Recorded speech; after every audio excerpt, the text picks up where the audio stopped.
Boas-vindas a mais uma análise. Hoje, a gente vai mergulhar direto num dos textos mais intrigantes de toda a Antiguidade, o capítulo 10 do livro de Apocalipse.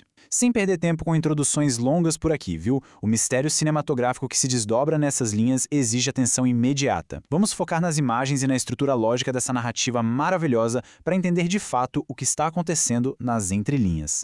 A narrativa já começa num nível de tensão dramática completamente absurdo. O texto diz, depois dos 7 trovões, o cenário continua intenso. Imagina só essa cena. É o palco cósmico logo depois de uma revelação estrondosa. João, que está ali observando tudo, olha para um anjo imponente, gigantesco, e a ação simplesmente não para. Tem uma expectativa palpável no ar. Uma eletricidade indicando que algo colossal vai ser anunciado a qualquer momento. E todo esse cenário monumental nos arrasta para uma das questões mais profundas dessa literatura antiga. Afinal, o que significa engolir uma profecia? Pois é um conceito que faz a gente pensar muito. Não se trata apenas de ouvir passivamente ou só dar uma lida num texto. É uma ação física, visceral, acontecendo dentro de uma visão espiritual. Para captar o peso real dessa ideia de consumir a verdade, a gente precisa entender a sequência de eventos que preparou o terreno para esse momento tão singular. Certo, vamos então para o nosso ponto 1, o juramento do anjo. No meio de toda essa tensão, o observador vê esse mensageiro poderoso levantando a mão direita para o céu. E olha só os detalhes incríveis desse juramento. O anjo jura por aquele que vive para todo sempre, que criou os céus, criou a terra, o mar e absolutamente tudo o que neles existe. É fascinante porque isso ilustra uma questão teológica central. O anjo, por mais formidável que seja, não jura pela própria força. Ele deixa claro que está sob a autoridade suprema do Criador. É um mensageiro poderoso, sem dúvida, mas não é a autoridade máxima. A ordem do universo fica perfeitamente estabelecida aqui. Com a autoridade devidamente alinhada, chegamos ao ponto 2, o fim da demora. Com uma voz altiva, o anjo faz uma declaração que reverbera através dos séculos, dizendo que não haverá mais demora.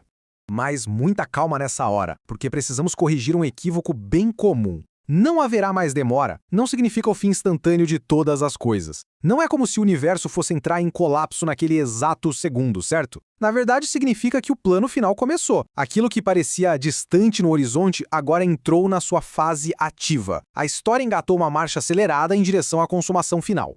E é justamente dentro dessa fase acelerada que entra o nosso ponto 3, o mistério revelado. O texto diz que nos dias do 7º anjo, o mistério de Deus vai se cumprir. Agora, a palavra mistério chama muita atenção, não é? Mas num sentido bíblico, o mistério não é um quebra-cabeças impossível de decifrar ou um truque de mágica. Significa simplesmente algo que esteve oculto pelas eras, mas que agora, finalmente, começa a ser revelado aos olhos de todos. É o plano eterno de Deus, o seu reino e a sua justiça saindo dos bastidores e tomando o centro do palco. É exatamente neste momento que a narrativa dá uma guinada incrível. Ponto 4. O livro doce e amargo. Uma voz do céu quebra a observação com uma ordem super direta e surpreendente. Pegar o pequeno livro da mão do anjo e comer. A metáfora espiritual aqui é simplesmente genial. A palavra precisa entrar e ser assimilada, não apenas observada de longe. Não foi feita para ser guardada na estante como um troféu. É preciso uma digestão interna da verdade. O entendimento tem que sair da superfície, se misturar e se tornar parte de quem o recebe. A instrução é seguida, e aí acontece um paradoxo gigantesco. De um lado, o livro é doce na boca, o que simboliza aquela alegria pura, o entusiasmo de finalmente entender a revelação divina. Mas assim que é engolido, fica amargo no ventre. É a representação perfeita da dor e do peso de carregar essa mensagem, de ter o fardo imenso de anunciá-la a um mundo que, na maioria das vezes, simplesmente rejeita tudo isso. E o mais fascinante é que isso faz parte de uma longa tradição. Voltando lá no século 6 a.C., em Ezequiel 3, o profeta recebe exatamente a mesma ordem, comer um pergaminho. No século I, em Apocalipse 10, a experiência se repete. E se a gente trouxer isso para os dias de hoje, o princípio do peso da verdade continua o mesmo. Absorver verdades profundas sempre vai trazer essa dualidade maluca de muita alegria e uma responsabilidade enorme. O que nos leva perfeitamente à nossa quinta seção, o peso da verdade.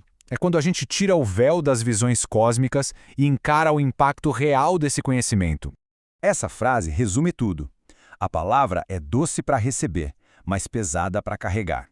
Estudar e entender o cenário maior traz um conforto enorme, sem dúvida. Mas essas fontes não foram escritas como entretenimento. O conhecimento verdadeiro, quando assimilado de fato, se transforma num peso moral para quem decide viver de acordo com ele. E é por conta dessa exigência moral que chegamos ao ponto 6. A missão continua. Depois da digestão, a ordem final é muito clara. Importa profetizar novamente a muitos povos, nações, línguas e reis. A testemunha tem o dever de passar a mensagem para frente. Isso é absolutamente crucial. Não basta conhecer os sinais. É super comum ver análises focadas só na curiosidade de adivinhar o futuro. Mas o objetivo final desse material aponta diretamente para a preparação de quem lê, e não para especulações vazias. Acima de qualquer outra coisa, é preciso permanecer fiel. Quem entende a mensagem recebe junto um dever intransferível. A mensagem exige integridade contínua, uma decisão firme de não recuar. Mesmo quando o mundo não quer ouvir. E essa é a realidade mais amarga da história. A missão é manter esses princípios vivos diante do desinteresse, da zombaria ou da hostilidade aberta. A digestão machuca, mas o testemunho não pode parar. Para encerrarmos a nossa exploração de hoje, o que sobra não são só anjos e visões complexas. Sobra ação e responsabilidade humana. Então a grande questão que fica ecoando no ar não é se a gente entendeu cada detalhe intelectualmente. A verdadeira pergunta é: existe disposição para viver fielmente e carregar o peso do que foi revelado? É um pensamento denso e provocador para se levar adiante. Muito obrigado por acompanhar mais esta análise e até a próxima exploração.